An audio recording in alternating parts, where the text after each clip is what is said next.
நீங்கள்லாம் ஒரு மனுஷனாயா? பிள்ளைய கூட்டு வெளிய போயா? அப்படின்னு சட்டைய புடிச்சு கோத்து, சட்டைய தர தரன்னு இழுத்து கொண்டு போய் பாண்டியன் மயிலோட அப்பாவ வெளிய போட, என்னமா இருக்கும் அப்படிங்கிறது தான் நம்முடைய எதிர்பார்ப்பு அப்படின்னு பார்க்கலாம். ஸோ இன்றைக்கி பார்த்தீங்கன்னா, அவங்க அந்த தெருவுல சண்டை போட்டோன்னே அனுப்பி வச்சுறாரு அவரு.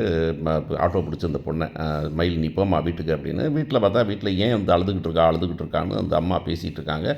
ராஜி கேட்குறாங்க, அரசி கேட்குறாங்க. ஆனால் யாரும் போய் "ஏன் அழுதுகிட்டு இருக்க? என்ன சமாச்சாரம்னு?" கேட்கவும் விரும்பல. அதே நேரத்தில கடைக்கு ஃபோன் பண்ணி "என்ன திடீர்னு வந்துட்டா?" அப்படின்னு கேட்பாங்கள்ல நார்மலான மனுஷர். அதையெல்லாம் பண்ணவே இல்ல நம்ம மேடம் கோமதி. அப்போ வெயிட் பண்ணிக்கிட்டு இருக்காங்கன்னு பார்க்கோம். அங்கே அவன் பண்ணுற வேலையெல்லாம் அவருக்கு பிடிக்கல. அவனை முறைச்சு முறைச்சு பார்க்குறாரு. ஆனால் ஒன்றும் கேட்க மாட்டேங்கிறாரு அவங்க அப்பா அங்க. கேட்காம "இப்போ நீ தான் உனக்கு தெரியும்ல, எப்பா இதை பண்ணட்டுமா, அதை பண்ணட்டுமான்னா" இப்போ அப்படி "எப்பா இல்லைப்பா, யாரோ மேலே அந்த கோவத்தில் நான் பேசிட்டேப்பா" அப்படின்னு அவன் சொல்கிறான். "ஏய், நீ உன் இஷ்டத்துக்கு பண்ணுறா, நீ இஷ்டத்துக்கு பண்ணுறா" அப்படின்னு அவர் சொல்கிறாரு அப்படின்னு பார்க்குறான். இந்த பக்கம் பார்த்தீங்கன்னாக்கா, என்ன நடக்கும்? இங்கே ஏற்கனவே இங்கே போட்ட போட்டில் அங்கே என்ன பண்ணுறாரு நம்ம மயிலோட அப்பா நேராக வீட்டுக்கு போகிறாரு. வீட்டுக்கு போய் அந்த அம்மாட்ட போய் புலம்புறாரு. "இப்படி போனாக்க என்னய்யா ஆச்சு? நமக்கு இப்போ ரொம்ப மோசமாக போச்சு" அப்படின்னாரு. "என்ன மோசமாக போச்சு?" அப்படின்னா, "இல்லை, கடைக்கு போனேன், ரொம்ப அசிங்கமாக மாப்பிள்ளை திட்டிவிட்டாரு" அப்படின்னு. "என்ன திட்டினாரு?" அப்படின்னா, "கொஞ்சம் இப்போ அந்த ஆள் எதுக்கு வந்தான்? அந்த ஆள் வெளியே போக சொல்லு" அப்படின்னு சொல்லிவிட்டான். கடைசியில் மயில் என்னை அனுப்பி வச்சிருச்சு வீட்டுக்கு அப்படின்னு. "என்ன பண்ண? நான் ஒன்றுமே பண்ணல." "நீ என்ன பண்ணாமல் பண்ணியிருப்ப? என்னம்மா குசு பண்ணியிருப்ப? சொல்லியா, என்னையா பண்ண நீ?" அப்படின்னா, "ஒன்றுமில்ல, இப்போலாம் ஒன்றுமே பண்ணல. அன்றைக்கி ஒரு ரூ. 2000 கடையிலேருந்து காசு எடுத்துட்டேன். வீட்டுக்கு ஜாமான் எடுத்துகிட்டு வந்துட்டேன். அதுக்கப்புறம் இந்த தீபாவளிக்கு சீர் செய்கிறதுக்கு ஃப்ரெண்ட்டை கடன் வாங்கினேன்னு சொன்ன நீ" அப்படின்னு. "இல்லை, அதெல்லாம் ஃப்ரெண்ட்டை கடன் வாங்கல. கடையில் ஒருத்தர் பாக்கி கொடுத்தாரு, அதை எடுத்துகிட்டு வந்துட்டேன்" அப்படின்னு. "ஓ, இப்போ அதனால தான் திட்டிப்புட்டாரா?" "ஆமாம்." "ஏன்யா போய் கடைக்கு போனதே நீ தப்பு. அந்த கடையில் போய் திருடிட்டு வரலாமாய்யா நீ? என்னைய திருடலப்பா, நான் திரும்பி வச்சுறேன்னு தான் சொன்னேன். திரும்ப எப்படி எங்கேருந்து கொடுப்ப? எங்கே பேங்க்லேருந்து எடுத்து கொடுத்துருக்கியா நீ?" அப்படின்னு அந்த அம்மா கேட்க, அப்போ என்ன தான் பிரச்சனை அப்படின்னாக்கா, நம்ம பணம் எடுத்தால் தான் பிரச்சனைன்னு இவங்க நினச்சிக்கிறாங்க. இப்போ இதுதான் பெருசா முடிய போகுது அப்படிங்கிறது தான்.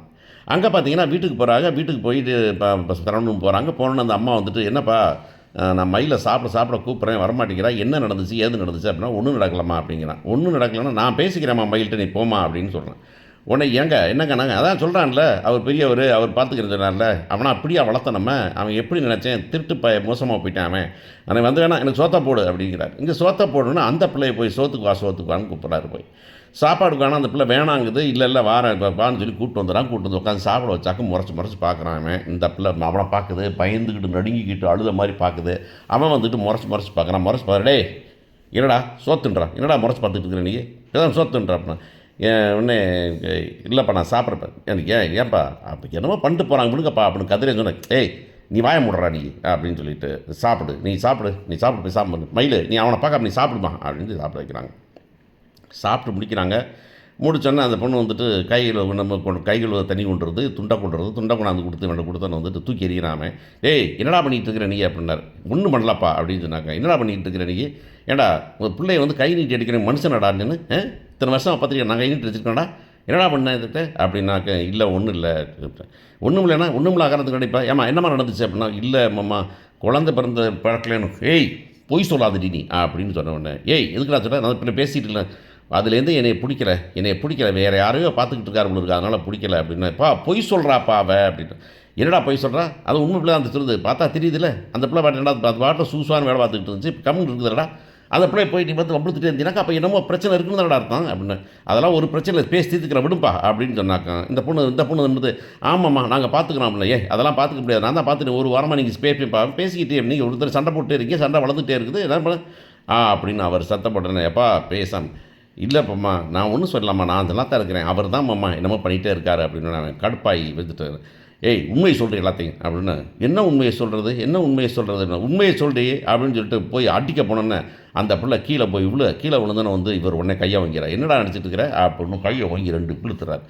இழுத்த உடனே என்ன காரணம்னாங்க, "அவதாப்பா, எல்லாம் பொய் சொல்லிட்டாப்பா, எல்லாம் பொய்காரிப்பா, உங்களை ஏமாற்றிக்கிட்டு இருக்கா, நீங்கள் ஏமாந்துடுறீங்க நீங்கள், நானும் வேணாம்னு பார்க்குறேன்" அப்படின்னு. "ஏய் மாமா பேசாமல் இருங்க மாமா" அப்படின்னு சொல்லுது. "ஏய், பேசாமல் இருக்க முடியாதுடி" அப்படின்னு சொல்லிட்டு, "ஏப்பா கேள்ப்பா, அவன் என்ன படித்தான்னு கேள்ப்பா" அப்படின்னு.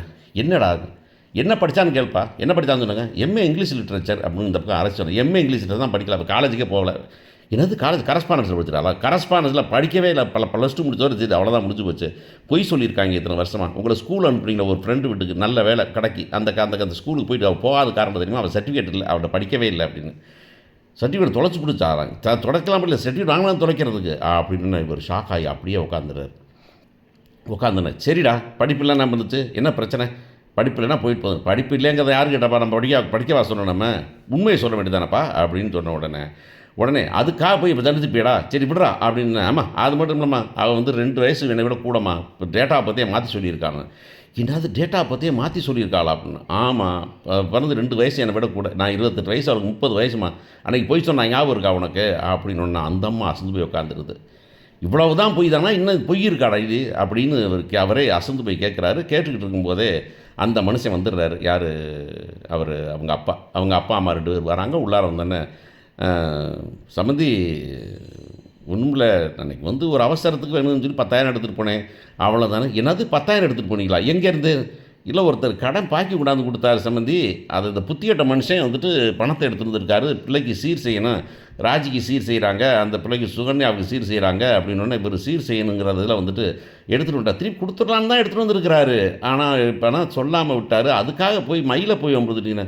ஓ, இது வேறு எக்ஸ்ட்ரா பிட்டிங்கா அப்படின்னு. இன்னொரு எக்ஸ்ட்ரா இருக்கா அப்படின்னு. என்னது? நான் தான் சொல்லிட்டேன், நாங்களாக தான் சொல்லிட்டோமா அப்படின்னு. ஆமாம், நான் இந்த பிட்டை எதிர்பார்க்கவே இல்லையே அப்படின்னு. அப்போ அந்த பிள்ளை வயசு மாற்றி சொன்னது நீங்கள் தானா அப்படின்னு. வயசா? என்ன மாற்றிருக்கு? வயசை மாற்றி 2 வருஷம் குறவான்னு சொல்லி இப்போ மாற்றிருக்கீங்களா? பொய் தானே அது? படித்த படிப்பு பொய்யா அப்படின்னு கேட்ட உடனே இவர், இல்லை சம்மந்தி, நான் பிள்ளைக்கு கல்யாணம் முடிச்சு. என்னையா கல்யாணம் முடிச்சு வைக்கிறேன்? ஏன் மனுஷன் வாய் திறந்தா பொய்யா இருந்திருக்குது அப்படின்னு பலார்னு போய் சட்டையை கோத்து பிடிச்சிட்டார். கடையில் திருடி போட்டு ஜாமான் எடுத்துகிட்டு காசு எடுத்துகிட்டு, அந்த காசு எங்கே போச்சுனாக்கா அவன் எடுத்துருப்பான், இவன் எடுத்துருப்பான். அப்போ அந்த 1000 ரூபா குறைஞ்சது காரணம் நீ தான். அதில் தான் வந்துக்கிட்டு நான் வந்து பழனி பயலுக்கு திட்டுவிட்டேன் நான் அப்படின்னு சட்டையை பார்த்து. நீங்களாம் ஒரு மனுஷன், நீங்களாம் ஒரு பிள்ளையை பற்றி வளர்க்குறேயா, இந்த பிரச்சனை எப்படியா இருக்கும் அப்படின்னு சொல்லும்போது, நகை சமாச்சாரத்தை இன்னும் வேற ஒன்றும் போயிருக்கு, அதை தவிர போயிடும், அதெல்லாம் வேற ஒன்றும் இல்லை அப்படின்னு. உடனே ராஜி அந்த பக்கம் இருந்து, அக்கா சொல்லிடுங்க, இப்போயே சொல்லிடுங்கன்னு சொன்னாக்கா, இந்த பிள்ளை என்னத்தை சொல்லணுன்னு சொல்லிடுங்க அத்தான். என்னடி சொல்லணும் சொல்லுங்கடின்னு. இல்லை அந்த நகைன்னு. என்னது நகையா? ஆமாம், என்ன நகை? நகையில் 8 பவுன், 80 பவுனில் 8 பவுனு தான் பவுனு, மீதியெல்லாம் கவரிங்கன்னு. என்னது எல்லாம் கவரிங்கா அப்படின்னு இந்த அம்மா ஓங்கி மயில ஒரு அரை விட. ஏண்டி எவ்வளோ போய் தாடி சொல்ல காத்துக்கிட்டு இருக்கீங்க அப்படின்னு ஒன்று. இவர் ரொம்ப கடுப்பாகி சம்மந்தியை சட்டையை பிடிச்சி கோத்து, இனிமேல் ஒரு நிமிஷம் வீட்டில் நிற்கக்கூடாது, என் மூஞ்சல் முடிக்கக்கூடாது அப்படின்னு கட்டி விட்டார். நீங்கள் பிக்க போகிறீங்க அப்படின்னு போகும்போது, எங்கே போகிறீங்க அப்படின்னு எங்கே போகிறான் சரவணன், உங்கள் மகளையும் கூப்பிட்டு போயிருங்க நீங்கள் அப்படின்னு ஒட்டுமொத்த குடும்பத்தையும் வெளியே அனுப்பி விட்றாங்க அப்படிங்கிறது தான் விஷயம். இனிமேல் மயிலை வந்து எப்படி வந்து ஃபேமிலியில் சேர்ப்பாங்கங்கிறது தான் பிரச்சனையாக இருக்கும் அப்படின்னு நான் நம்புகிறேன் நான். ஏன்னா இதுக்கும் தண்டனை கொடுக்காமல் சோத்தை போட்டு திரும்ப வளர்த்துக்கிட்டு இருந்தீங்கனாக்கா அது பெருங்கொடுமையாக இருக்கும் அப்படிங்கிறது தான் விஷயம். நீங்கள் என்ன நினைக்கிறீங்க? மயிலை வீட்டில் வச்சுக்கணுமா, இல்லை வெளியே அனுப்பிவிட்டு தண்டனை கொடுக்கணுமா?